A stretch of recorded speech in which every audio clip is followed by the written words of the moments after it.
Oh, are we ready? We are ready. Look at that nice, sleek, new overlay. Love it. Sir, Okay. So, hello and welcome everyone to Rival Reviews. the Twitch podcast where we discuss everything football related from Premier League. Discuss, don't you mean argue, AZ? Nah, you are supporting a very, very, very shit ass team. Here we go again. Yes, sir. So, that's right. I'm a Spurs fan and my co-host AZ is an Arsenal fan. Who would have thought it? Yeah, who would have thought? Me sit here talk with the Shittenham supporter. Fuck off, you dick.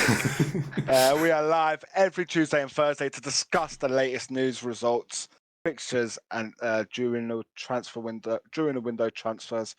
So make sure you come along, have your say, and vote on the topic of the day, which today is racism in football, in light of what Micah Richards tried to face, and we will get to that in a bit.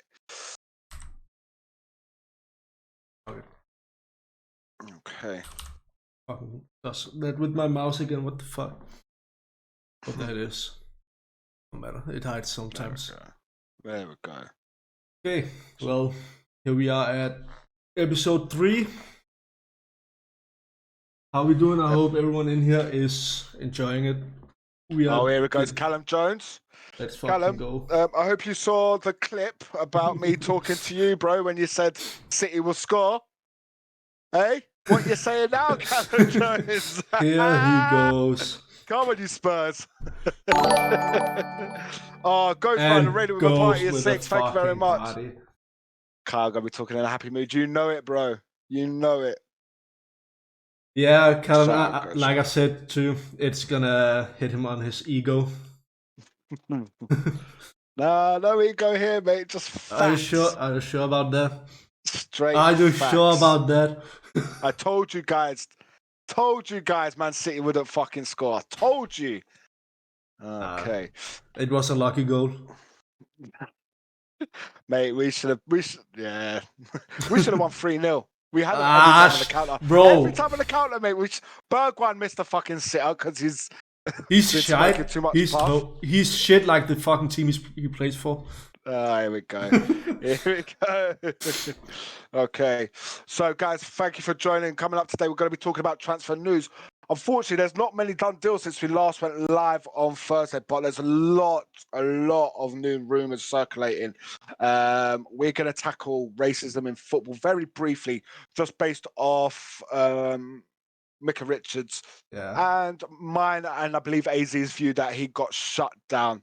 He got shut down very, very hard. Very quickly, which if was you saw surprising. the latest post on the Rival Reviews Instagram, where it literally just showed how he got shut down, and he didn't just got shut down because they wanted it to go to the next episode, but he got shut down because of his race, I think.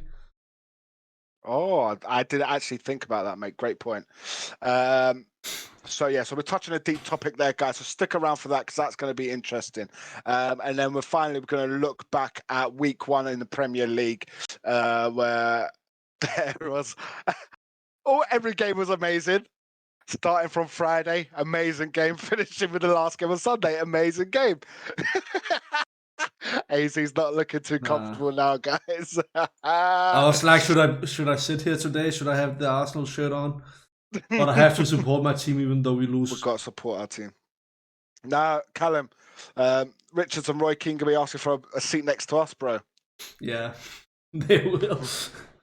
And Callum, when I saw that 1-0 to Spurs, I saw the match. I was like, fuck this. I'm not going to look at that fucking match. Turn off the TV. All right, let's start with the transfer news, AC. Why don't you kick us off with the only done deal? The only done deal for the past is the Tammy Abraham to Rome. Mm-hmm. Even though he was heavily linked to Arsenal, but Rome was, I hate to say it, more attractive than the Gunners. I don't know if the club itself is more attractive, but the fact that they've now got Jose Mourinho makes it a lot more attractive, and they've got on well at Chelsea. Match. Yes, match of the day. Yeah. We love a bit of match of the day. So Tammy Abrahams to Roma, it's a surprising deal, but when you do factor in Jose Mourinho is now the manager of the club, he knows how to manage Tammy. Tammy understands. Yeah, but they got a buyback clause in. They do have a buyback clause. Yeah. So we know that Chelsea are now renowned for selling off people and buying them back. They're Just starting look to at develop a bit Lukaku. of a habit. They're starting to develop a bit of a habit with that. I completely agree, Callum, that Tammy should have stayed in the Premier League. A couple of He seasons should. ago, when he was playing under Frank Lampard, he was tipped as a hot young talent for England. Very much a hot young talent. And he's almost gone off the boil. Werner came in and threw it off. And then they signed Lukaku. So I understand why he was leaving. Completely get that 100%. But to leave the Premier League is a big one. But maybe you're seeing that the development that the likes of Sancho, is it Bellingham or Yeah, Bellingham Bellingham. for Dortmund? Maybe you're seeing the opportunities in the development. And I can't think of a top 6 team at the moment where he would be the main man. Arsenal. There's also, I don't know if you read it, but Barcelona is keen on either Lacazette or Aubameyang. So he would be a first choice in Arsenal, because if we just get one of those away, then there's enough space for Abraham to get the number 9 up top. I agree, but if you look at it from his point of view, he's got to make a move now so he settles into that squad before the season really kicks off. And it's very risky to be joining Arsenal when they have two established strikers ahead of him. Whereas I don't think Roma has. And I think They just got rid of Dzeko. Dzeko, yeah. Yeah, he went to Inter to replace Lukaku, and I really don't understand Dzeko to replace Lukaku. Like, what the fuck? Welcome, Runk. Welcome. Great to have you here, mate. I hope you're having a great day.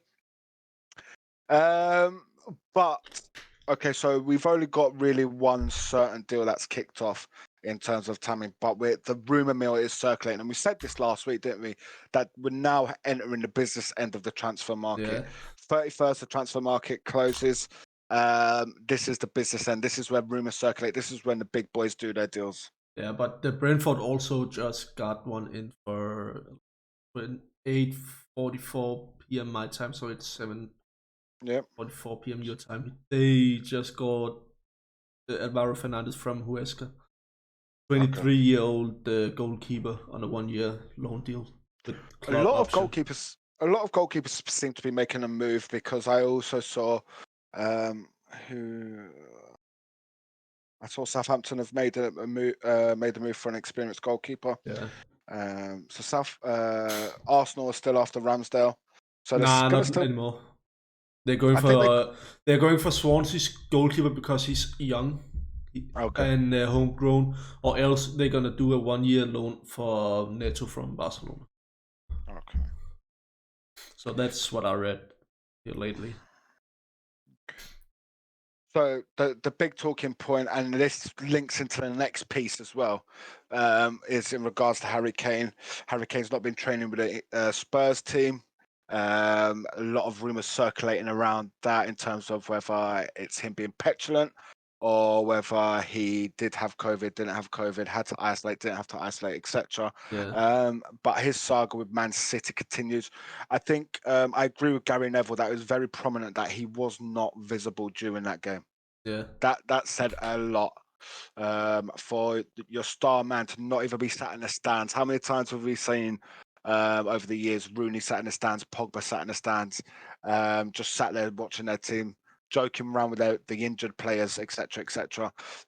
For him not to be there, I think that's the nail in the coffin. Yeah. Also, just read you were actually right that Arsenal gonna go for Ramsdale once more. Why do we have those fucking owners? Like, what the fuck, Ramsdale? Yeah, we might get Ødegaard, but fucking Ramsdale, what are we gonna use that shit ass goalkeeper to? Goalkeeper for championship So just go down to fucking championship, you retard. That one's not happy. um, but we know that if City don't get Kane, because Daniel Levy is a mastermind up in that box, he is an absolute mastermind, and Kane still has 3 years left on a contract. They will get Haaland. Yeah, but I read that the City are ready to give 170 million. Now they're gonna go up with 20 more. The money that's been talked about for a footballer is absolutely insane. 170 million pounds. Yeah. 100. It's only because he's ridiculous. from England. Yeah, no, we discussed this last week, and I completely agree. There's almost a surplus on English players, which is extortionate, and we can't justify and we don't understand. However, he is one of the best strikers in the world. Yeah. You know? He is good, but he have to go away from Spurs to get more recognition. He's done a lot for our club, but the way Spurs stands at the moment, the way our club is run at the moment, historically as well, is that we are not going to be in a position to win the league. We're not going to be in a position to win the Champions League. We do not spend enough money. While Pochettino was there, who was our most successful manager in recent years, which is funny to say because he actually didn't win a single thing. He had a net value, so he spent less than what he spent less than what he sold in terms of players. And in modern day football, that's absolutely insane. And he got us a Champions League final. So those problems derive from Daniel Levy, from ENIC. It is very much a case of they do not want to put their hands in their pocket. And until that happens, we will not be in a position to win anything. Also just read that Tottenham is looking at Zuma. Zuma, goalkeeper. Kurt Zuma, centre back from Chelsea. Oh yes. So that's why we've got Kurt Zuma in the middle. So this is a strange one because I see Kurt Zuma as a lesser player to Davinson Sanchez. Yeah. And unless we were to get a world-class centre back, we've got enough. Yeah. So we're just you just got that guy from Atlanta. Yeah, Moreno. What is he called? Romero, which is a great signing because he was centre back of the year in La Liga last year, which is absolutely, that's the type of player that we should be signing. But we've got him, we've got Dyer, who I'm not a big fan of. He's been a great servant for the club. We've also got Davinson Sanchez as a Fed, who Davinson Sanchez is a fucking beast. He is a beast. I think he's gonna go to next season. He gonna go to City. Mm-hmm. We also got Rondon from Wales, who is again a prospect for the future. We've got Tanganga. I know he played right back, but he's naturally a centre back. We have cover at even Ben Davis could play centre back. Yeah. We have 6 or 7 players that could play centre back. So it's a strange one that we're going to go in for Kurt Zuma, unless they're going to buy Kurt Zuma and get rid of Sanchez for big money. Yeah, that's true. I don't know. There's not so many rumors or anything. I can. Yeah, then there's that guy from Fiorentina, Vlahovic. Yeah. Tottenham haven't put another offer on him, but Atletico Madrid have, and the offer haven't been accepted. 50 million and add-ons. Yeah, see, Vlahovic was an interesting one because it's not a case of that he doesn't want to join Spurs, he just doesn't want to join the Premier League. Yeah. He doesn't want to play in the league. Maybe that's a family thing. He wants to stay in Spain or in a Hispanic culture, which I'm quite surprised that not many other players have done that before. I want to stay with where my family's settled. I want to stay where my children speak the language. Completely 100% understand that. And I think any football fan would. Yeah. So that I don't think that's a starter.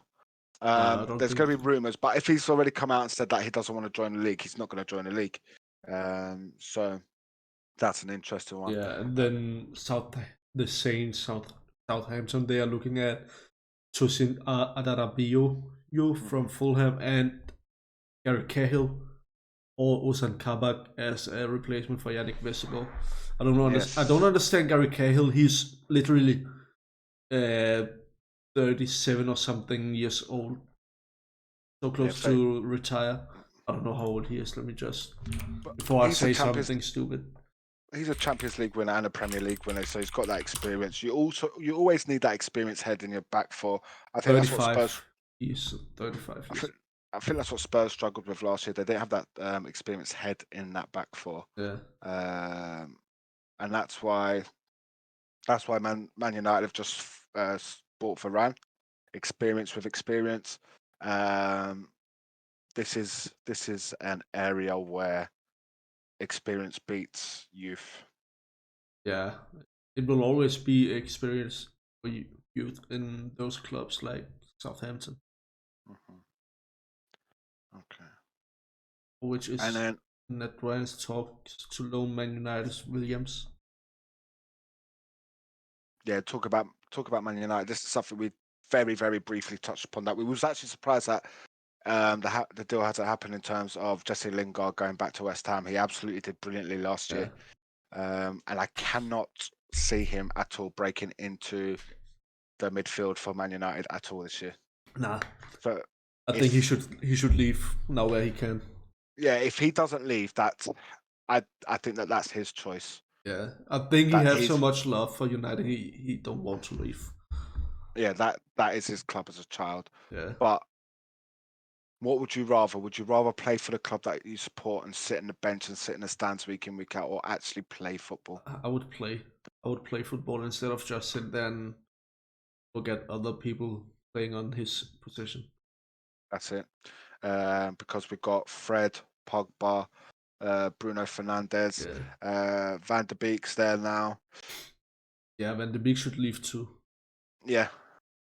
So there's a lot of talent in that Man United midfield for Lingard to try and break through. So I think it's better for his career. I think it'll be a good deal for West Ham, even though I'm not a big fan of theirs. And I also think it'll be a good deal for Man United because there's not many more years where they can command a decent fee for Lingard. He's still relatively young, 26. So yeah, I don't know. It's something big this year stuff. And news in Arsenal target. He just joined Juventus. Locatelli. Look at Arsenal aren't signing no one, mate, after they lost to Brentford, bro. We are gonna go to Championship 3. and then this fucking Cranky go out, you fucking American piece of shit. Go to your baseball team or what sport team you have. Go destroy something else. Last but not least, but Mbappe to Liverpool. Yeah. We are writing this off as a very, very speculative rumour. Maybe one of the Liverpool players or one of the Liverpool backroom staff said that they would like to have Mbappe, and that's probably the press will probably run with that. I don't see that happening. If he is to leave PSG, it won't be now when he has a chance to play with one of the greatest players of all time, and it will not be to go to Liverpool. He will want to go and play at Real Madrid and be a Galactico. Yeah. Yeah, and I understand him. Okay. So I just read Arsenal are prepared to sanction 3 more transfers for Mikel Arteta before the transfer window deadline at the end of the month. Yeah, but those 3 transfers have to equal £20. I'm one. I'm free. I can save your fucking ass with the broken leg. Well, it looks like Odegaard's going to go there. Yeah, I hope. I want Odegaard. And they're also keen, or they are still looking at Madison. Mm-hmm. But I don't know who the third person should be. Haven't heard about the third person. You need a striker.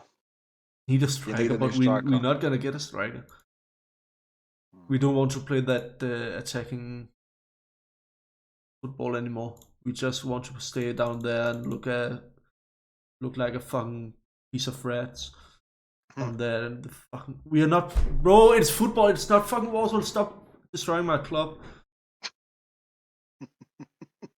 It's so sad. Now you know how Spurs fans have felt for 10 years, mate. Yeah. 10 years. Stop destroying my club. Just like I said, if we're gonna get, if it's true that we are keen on getting Antonio Conte, then fuck Arteta. Mm-hmm. Fuck Arteta, I want Antonio Conte. Only because he got that fucking rage. If someone is gonna make a mistake, they're just gonna get that smack in the head. Play some football instead of that. Yeah, I don't know. I don't know what to do. And okay, so moving on, talking about rage. Mika Richards was not happy after the game on Sunday. Did we get into Haaland? We did. We only touched upon him because he's just a backup for City if yeah, but I don't know. I would any day pick Haaland over Kane.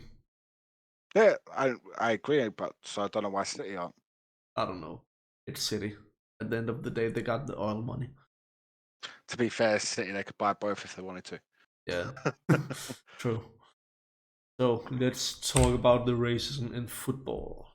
Should I find the clip? Yeah. Just in case of those of you who haven't seen it. So while AZ searches for that, I will put some context. So Graham Souness, who is an ex-Liverpool player, has publicly never been a big fan of Paul Pogba and always slated him and questioned his professionalism, especially amongst transfer rumours. However, he did not show the same aptitude towards Harry Kane and his activities over the past week. So obviously on Sky Sports Super Sunday, Mika Richards decided that he should say something. Off. That's my mouse.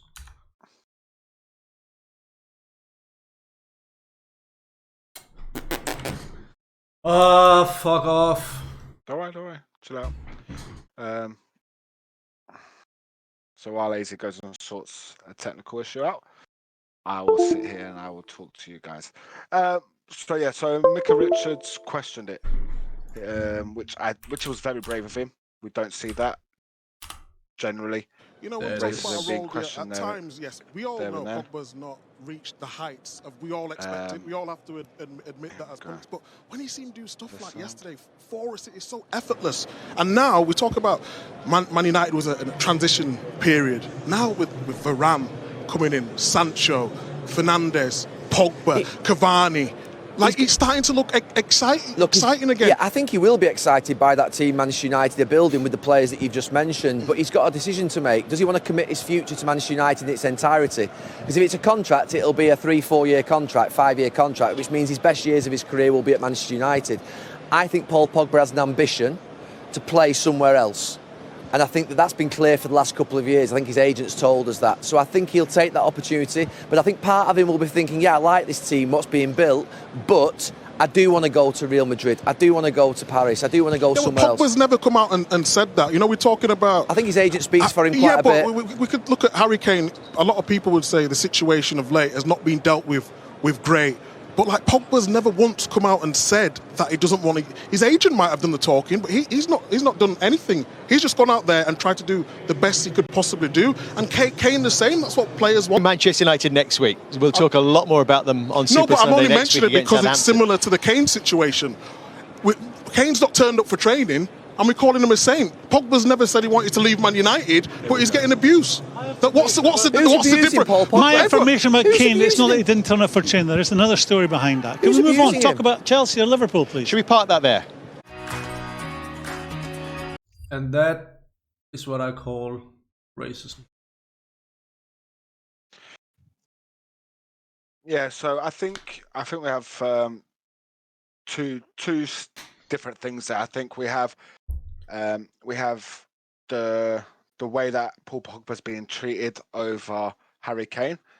They are going through the same things, and just as Rich has rightly pointed out there, that Kane is being lauded as a saint, trying to do the best for him, trying to do the best for his future. However, with the same amount of fact, Paul Pogba is not being given the same the same respect. He's been told that he's a troublemaker. He's trying to force through a move. He's out of line. There's no one bigger than the club, etc., etc. So it's hard to watch that clip and not agree with Richards' questioning that why is there, and that's all he's asking, why is there such a disparity in the way people are treating Paul Pogba versus Harry Kane? I feel like it's gonna sound very mad, but the difference is the nationality, and the difference is the skin color. I think that's how people look, or the most people gonna look, and then criticize. Well, Hurricane does it like this. Let him not get the criticism. Pogba doesn't even do anything. Let us take the criticism on him. Even like Pogba, he's doing bits. Yeah, he's not happy, like what his agent is saying. But he's still playing. He's still being professional. He's still looking into the training. He's not done the behavior that Kane's done, where he refused to train. No, and that's why I think he's getting that treatment, that different treatment. That's it. So, from the outside looking in, with the facts that we currently have, Kane is actually being treated worse than Paul Pogba for less. Sorry, Paul Pogba's being treated worse than Kane for less. Yeah. Okay, so we have that, and we agree that differential treatment is, I wouldn't say it's consciously racist. I think it's subconscious. People have a predisposed position on people with different skin colors. Yeah. But you were right. They were very dismissive and quick to shut down Micah Richards. Now, Graham Souness is a fiery character anyway, and he would, if we're given the benefit of the doubt, he would do that to anyone. Who? Graham Souness. I don't even know who he is. He was the one that stood next to Gary Neville. He was the one that said, "Come on, let's move on." Yeah, I never heard about him. Yeah. So in the 70s and 80s, he was a great Man United legend. Not Man United, Liverpool legend. Oh. Won a lot of trophies. He was part of the best Liverpool team. But it wasn't until you pointed it out that they were very quick to dismiss and say, "No, look, we're moving on. We don't care what you have to say. We want to move on." Yeah. Bro, who cut someone out like that if they don't want to listen to them? Mm-hmm. It's not something that you generally see in football. People are generally given the time to express their opinions, and even the other commentators a chance to retaliate. Yeah. I would like to see that when Man United next play, that that line of questioning is revisited. Yeah. What do you think about this situation? What do you think, chat? Runk, Callum, what do we think, guys? Who is right and who is wrong on it? I think Michael Richards is all right on this situation. Mm-hmm. He's just doing his job and talking about the football he loves. Yeah, I agree. It is tough to watch when you watch it with that context. Yeah. That they're Michael Richards, a black former ex-player, and I shouldn't have to predispose him as being black, but a former player, discussing the differences between two players. One of them is acting worse than the other, but given preferential treatment. So it's difficult to watch when you watch it through that lens. Yeah. But I don't know why the racism still is in football. Like it's a sport. It's where people, they sit down, look at it in the TV. If they can't get to the stadium, chill. They get home from work. They want to support that club, and then even with the soccer situation, people haven't learned about it. There was also the one with, was it Pogba, where they said monkey sounds and threw a banana on stage. When is all this gonna stop? I don't think it will stop it, because people are not gonna grow and get mature and like think, okay. I think we have to believe that it will stop one day. because if we don't believe it will stop, then we're accepting that it's going to carry on and it's a part of life. And I never want to live in a world where we are accepting that as a part of life. I think that's a dark and horrible place to live in. But I completely agree with you. It's been going on for way too long now. Yeah. We're still in the era of when John Barnes got a banana thrown at him. Yeah. We're still in that era, and that was early 80s. Yeah, people still do. We're talking almost 40 years. So something has to change. Something has to happen, and it doesn't change that we get racism on the shoulder, go down in knee to what does that help? Yeah, we're gonna get the knowledge out, show the support for people, but where do we end with this? We're not gonna stop racism by doing that. I think we're gonna stop racism by talking about it and challenging it. A lot of people will look at that clip and not see racism in it. Yeah.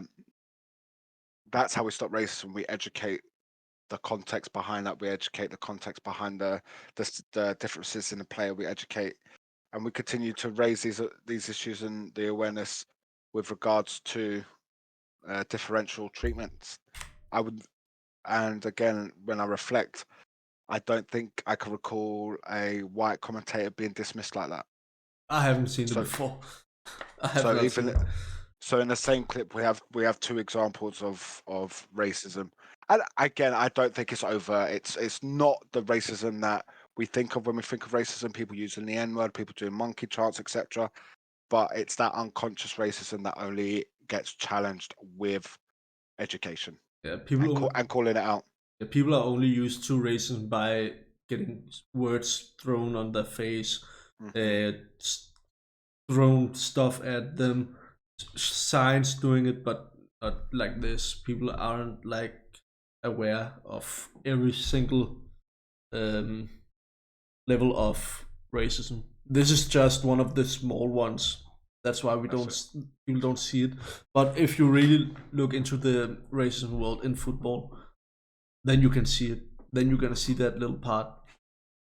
Even though how he gave him his back when he was like, "Yeah, let's talk about Liverpool, Chelsea." That's it. Yeah. I agree. Get some respect to each other. You are colleagues. You are standing there on live television.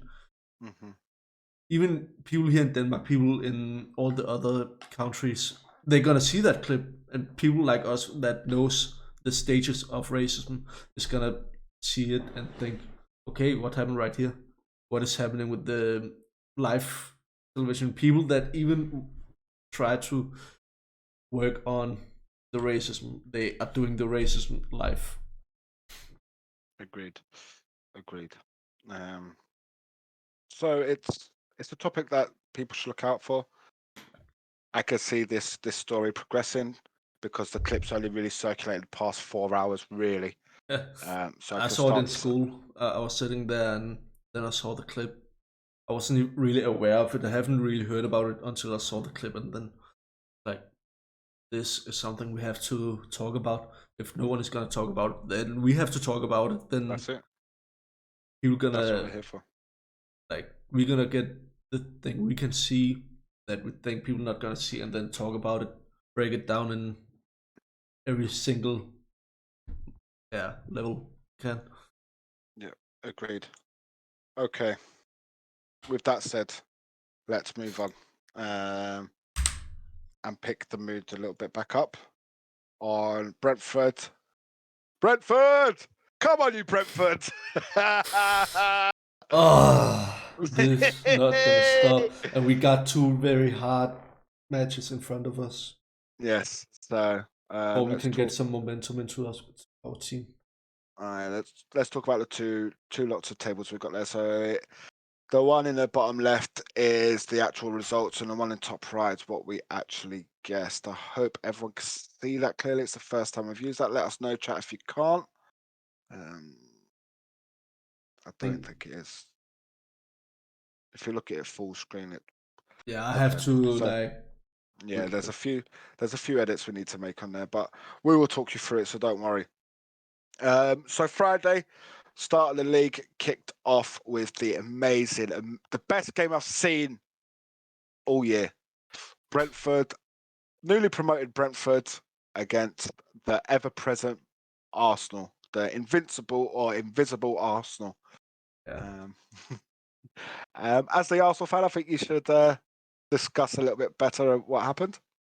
What happened that we wasn't prepared for how Brentford actually can play. I saw the match and the defenders ain't even like work together. They haven't really known each other, and then he wants to start with a new man in there. And Pablo Mari, why start with him? Why Chambers on the right back when we have Tavares? We can put there, and then Chambers in the centre back with Mari. And the only thing I saw positive is the new man Sambi Lokonga, the central midfielder, the young from Anderlecht, how he played with Xhaka. And I didn't really see anything from Balogun. The two stats that stand out for me that really highlights Arsenal's struggle is tackles. They made 9 tackles. Yeah. 9. Now, I know they have possession, but that doesn't scream to me as a team that's fighting back to get possession. Fuck the possession, fuck the tackles. We need a team that, like, talk to each other. I want to see the team I saw the last 5 matches in last season. And they didn't get a yellow card, mate. They were down from the 22nd minute. They should have been fighting and scrapping for everything to pull that back, and they just didn't. There's no heart. There's no... And I'm not saying this because that's Arsenal. Watching that was an embarrassment, mate, to the Premier League, that the newly promoted Brentford could come up and almost just walk through them. No challenges. It was horrible to watch, mate. And I feel for you, and I feel for all Arsenal fans. And to everyone, the season is not done. Yeah, the season is 37 not done. matches. It's one game. But if Arsenal play every game like that, mate, there's only one. I don't see us get any points in the next 2 matches, but maybe after because that. Because the next 2 matches, Chelsea and City. Chelsea on Sunday. With Lukaku gonna be on against a dead-ass defender. Yeah, we'll discuss this a bit more on Thursday, but I see a Lukaku hat-trick. Yeah, I think too. I actually think too, to be fair. Okay. I don't want to spend too much time on this because it's coming from a very biased position and it was just a dreadful game. Dreadful. Well done to Brentford. Like, I don't want to downplay what they achieved there, Dave. I will show on Thursday how I want Arsenal to line up. Because I think I can do a better job than Arteta. Fuck him. Okay. And then after that shit show, we got treated to an absolute spectacular game. Man United 5, Leeds United 1. We were massively off with this. I think we predicted it 1-1, didn't we? Yeah, 1-1. You know, I just wanted that draw in the first half, then everything. But this highlights the difference, and this highlights why I picked out tackles. And we're probably going to look at tackles across all games.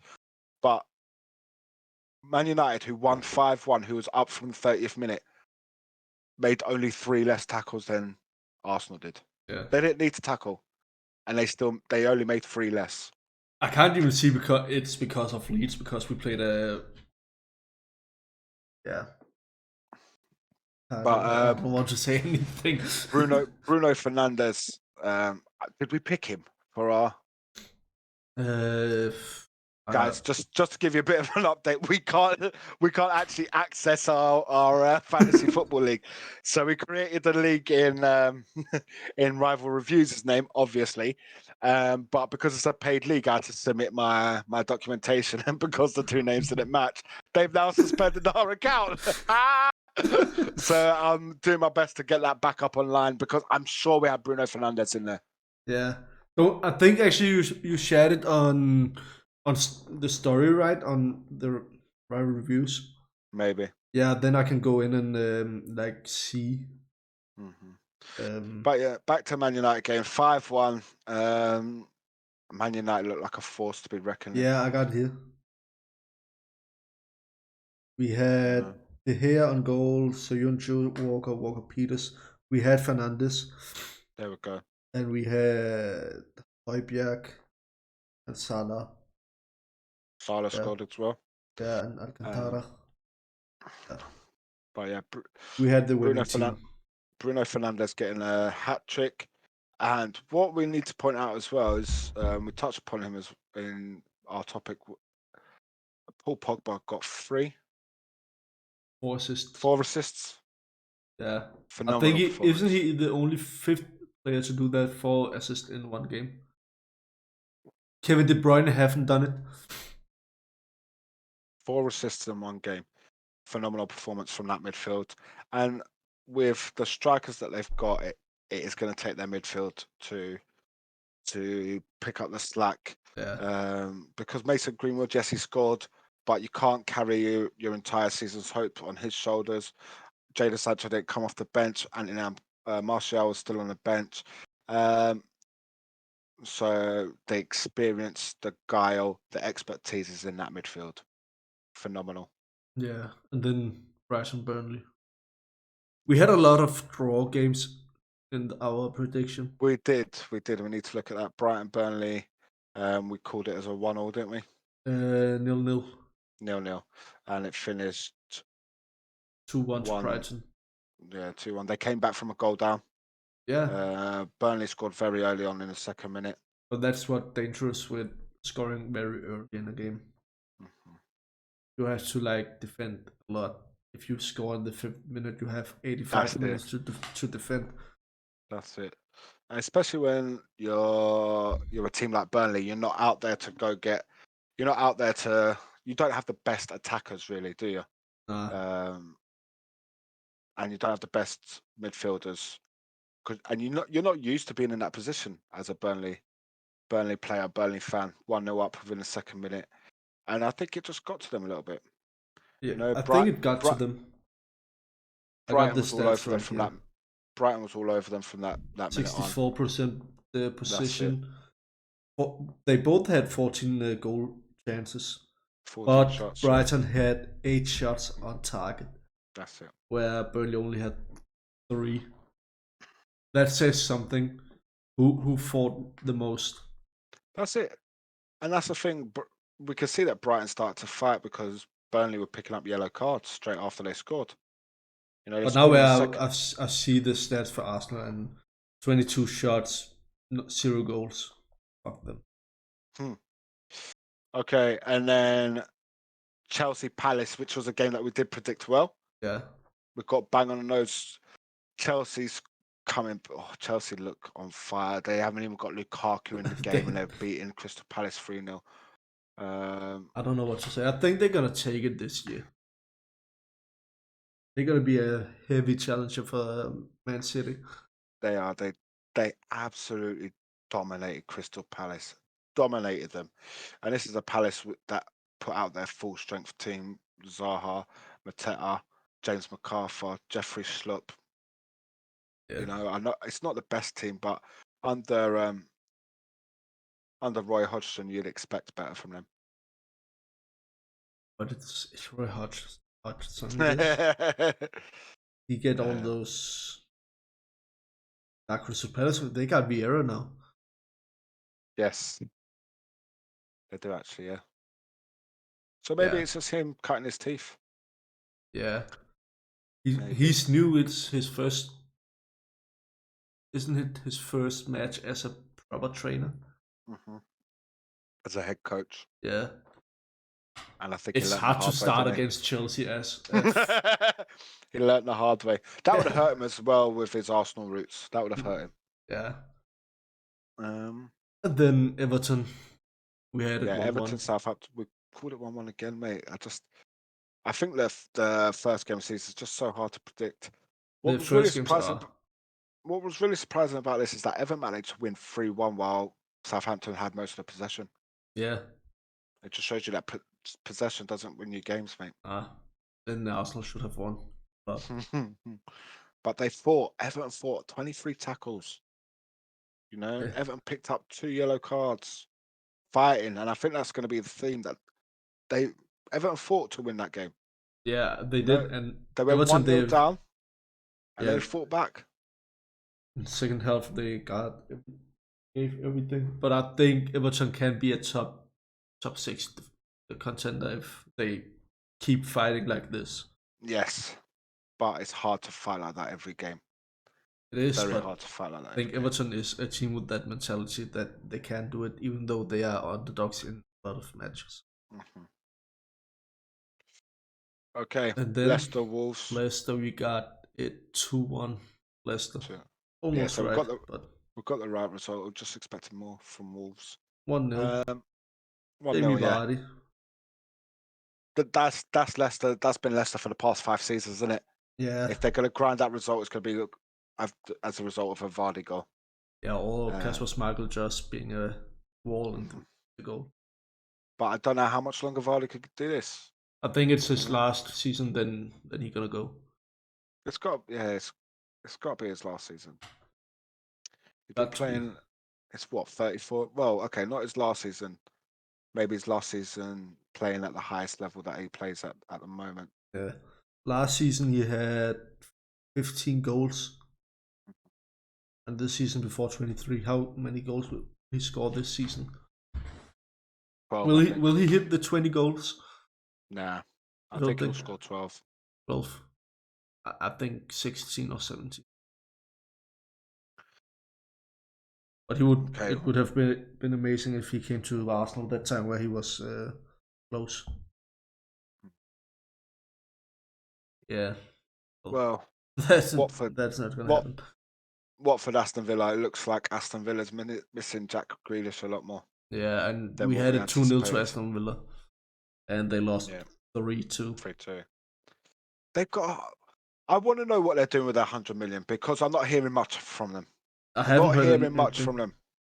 I think they got they got that when Dia, but that wasn't for that 100 mils.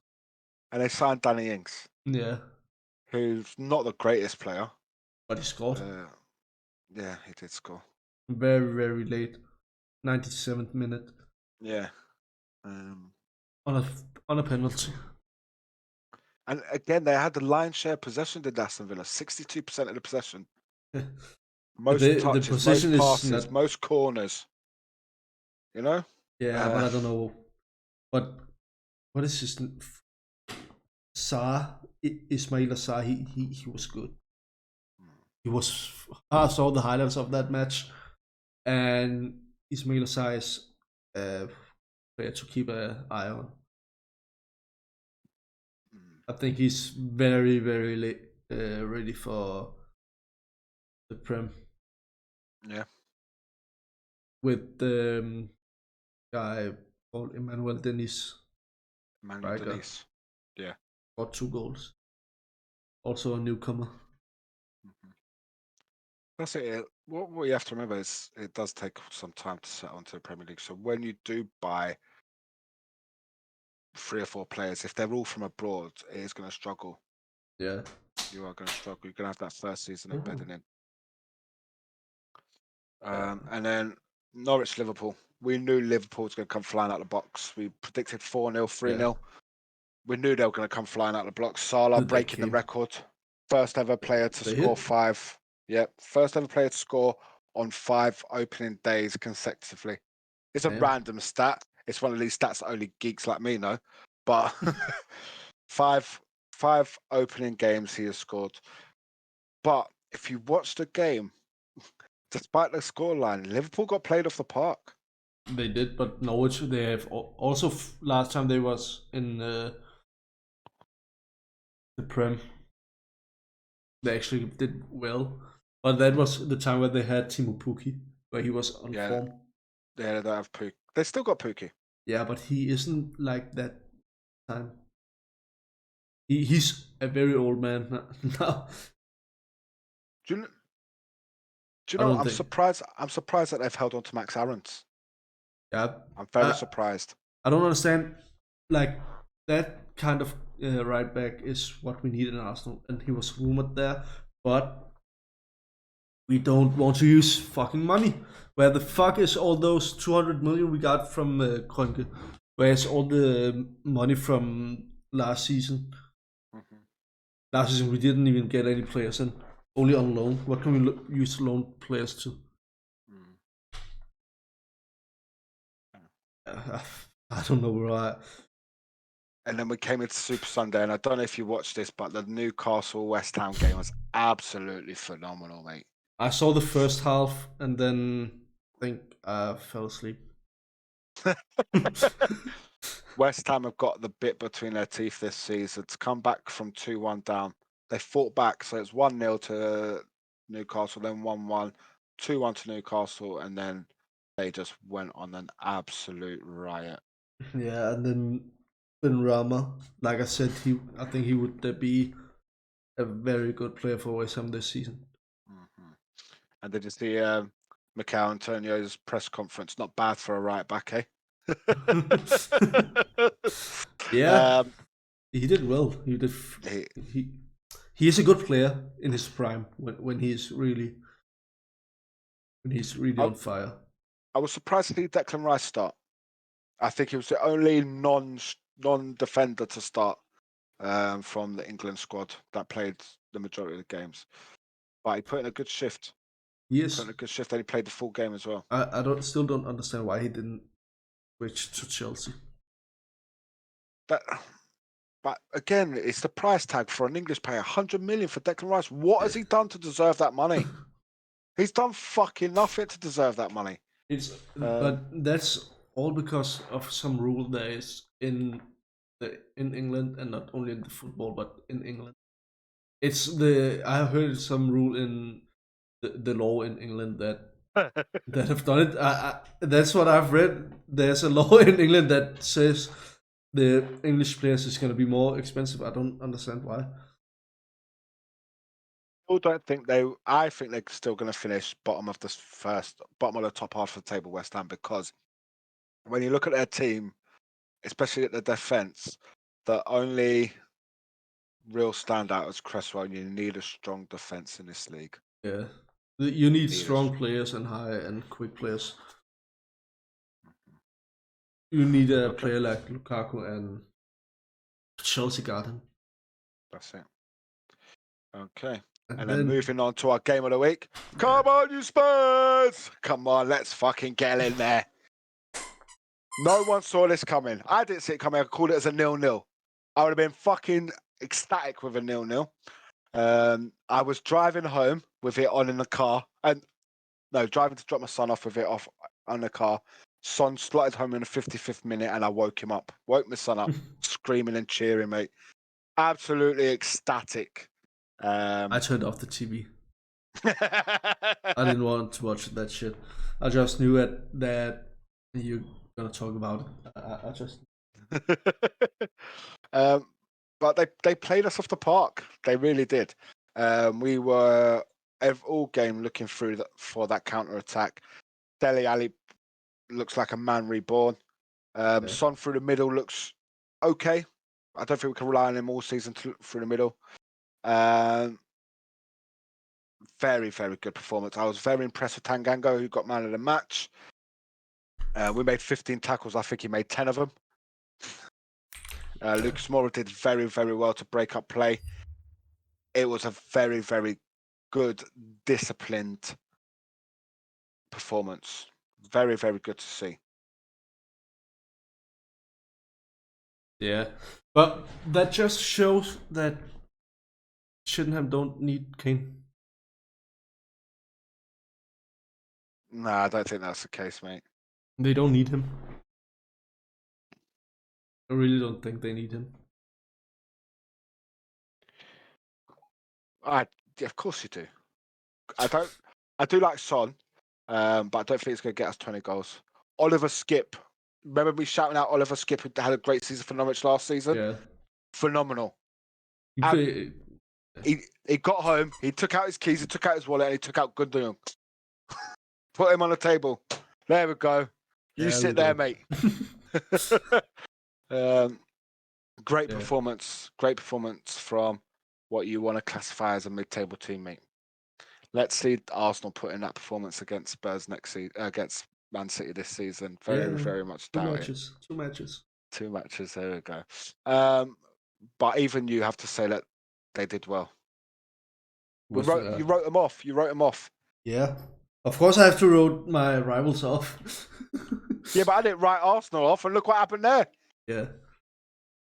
I think I have to do it more. Just say Tottenham win.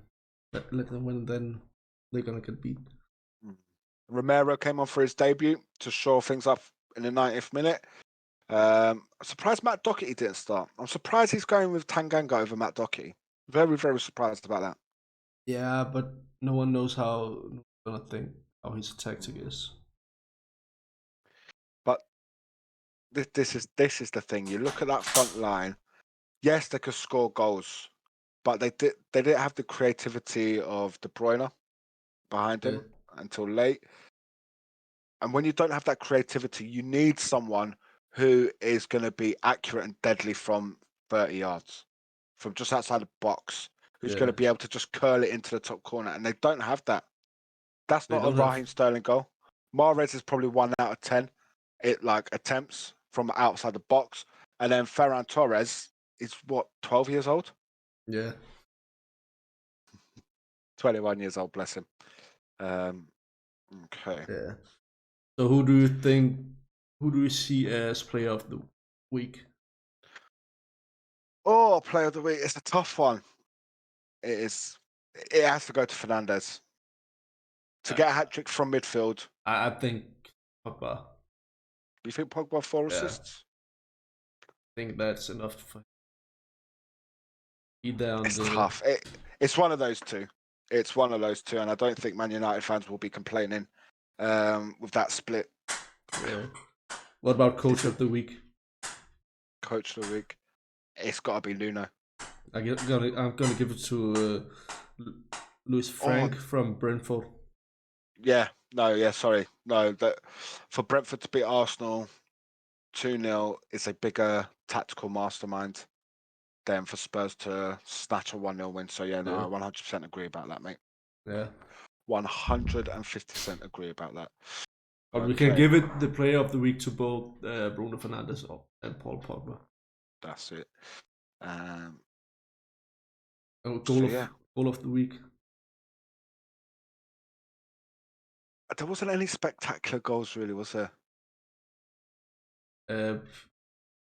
One of Bruno Fernandes' goals. I don't know if it was his first or third. I think it was the first one that was just from outside the area, wasn't it? Yeah. I would give it to that one. Okay. All right, chat. That is all we have time for this week. We appreciate everyone that's been here listening, getting involved. Callum got involved at the start. Goes to surprise that it's already 9 o'clock. So I hope you enjoyed it. As always, guys, we're getting our guys in, the people that supported us from before this podcast. So we do appreciate your feedback. If there's anything that we could do better, especially today, I think very good numbers. Apart from we would have liked to see more engagement. Do you agree with that? Yeah. So guys, let us know what you would like to see for us to get you involved in a little bit more. Very much enjoying this. Very much looking for it to grow. So we hope everyone has a great evening. We're going to pick someone to raid. And as usual, guys, we're raiding people where the channel is relevant. Have you got someone? I have a look on someone, but I was in stream right now. Sitting there. Okay, well, I've got someone here who's quite apt playing Man United career mode. Yeah. Let's see if he has Bruno Fernandes in his team. Okay. What is his name? Second. I think I could do raids as a mod, can't I? Yeah, I think. Should be able to. I don't know. Don't worry, I'll put it in our chat, mate. Okay. We go to the Okay, here we go. wait more Let's go. gaming. All right, guys, we will see you.